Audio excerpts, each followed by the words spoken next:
La jornada de este miércoles en la COP26 estuvo marcada por el tema de la financiación de las metas de neutralidad climática. América Latina y el Caribe, una de las regiones del mundo más vulnerables a la crisis climática, llega a esta cumbre del clima de Glasgow en busca de la ayuda y el compromiso por parte de la comunidad internacional. Los fenómenos meteorológicos extremos están causando graves daños al desarrollo socioeconómico de esta región. Sequías nunca vistas antes en 50 años en el sur de la Amazonía y un récord de huracanes e inundaciones en Centroamérica durante el año pasado dejaron una estela de devastación y a millones de personas sumidas en la pobreza. Según las Naciones Unidas, el impacto del cambio climático en esta región de América Latina y el Caribe podría costar $100.000 millones anuales para el 2050. Y nosotros tenemos la ocasión de hablar con Manuel Pulgar Vidal, exministro de Medio Ambiente del Perú y actualmente líder del Programa Global de Clima y Energía del Fondo Mundial para la Naturaleza, conocida como World Wide Foundation por sus siglas en inglés. El señor Pulgar nos acompaña desde la Cumbre del Clima en Glasgow. Señor Pulgar Vidal, muchas gracias por atendernos. Decíamos ya que América Latina es una de las regiones más afectadas por el cambio climático.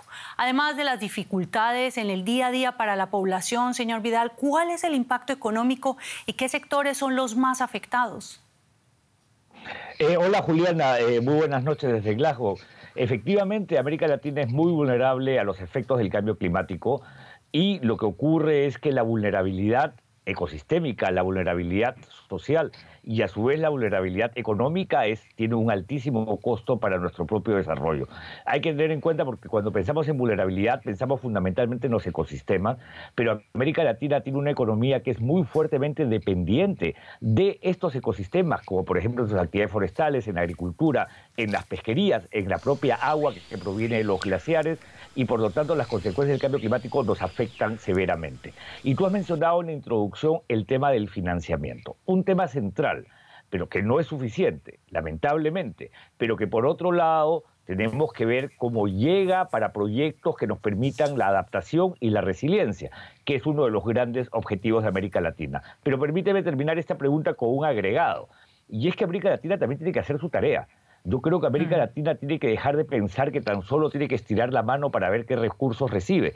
Cuando uno piensa, Juliana, en cuántos países de América Latina han elaborado su Plan Nacional de Adaptación, son significativamente pocos. En general, alrededor del mundo, de 200 países del mundo, solo 34 tienen Plan Nacional de Adaptación. Por lo tanto, si no planificamos cómo nos adaptamos al cambio climático, de qué recursos hablamos o cómo se van a destinar estos recursos que se pueden perder en el camino con intermediarios o incluso lamentablemente por corrupción.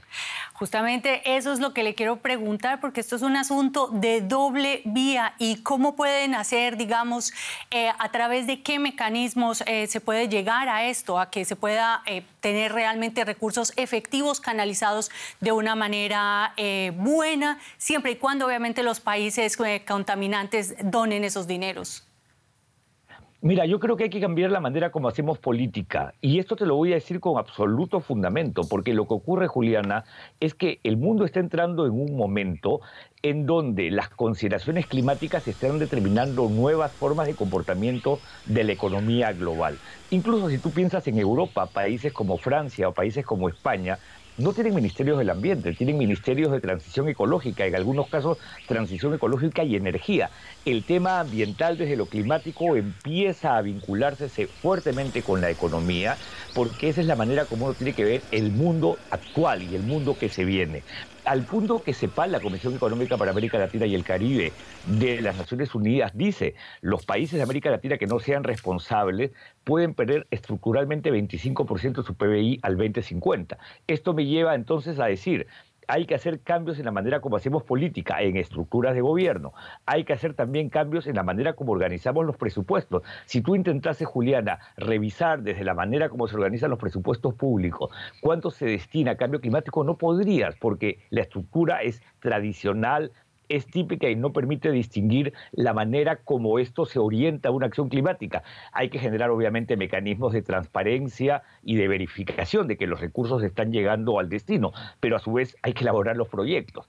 porque Esto nadie sin te va duda. a donar simplemente por una necesidad que no está identificada en un proyecto viable, identificable, que se puede realizar en el tiempo y que te va a generar resultados positivos. La tarea es ardua, pero América Latina tiene que cambiar la mentalidad definitivamente y eso va a tomar tiempo, pero hay que empezar a exigirlo con mucha fuerza. Esto es definitivo, señor Vidal. Y ya brevemente, para terminar, ¿cómo podemos hacer realmente que los bancos que han sido grandes financiadores de los proyectos que hoy nos tienen en esta situación realmente colaboren, independiente de los trabajos que tengan que hacer los gobiernos latinoamericanos al respecto? Así es, Juliana, dijiste una cosa bien importante al inicio sobre la oposición de algunos grupos sobre estos anuncios de dinero. Y tienes toda la razón. ¿Y sabes por qué?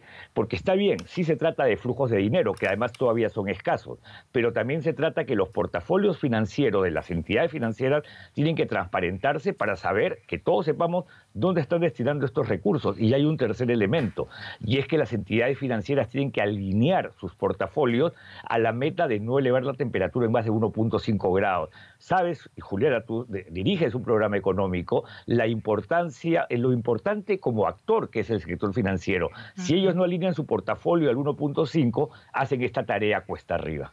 Sin duda. Señor Manuel Pulgar Vidal, muchas gracias por esta entrevista. Cuídese y que haya éxitos en Glasgow. Muchísimas gracias, Juliana.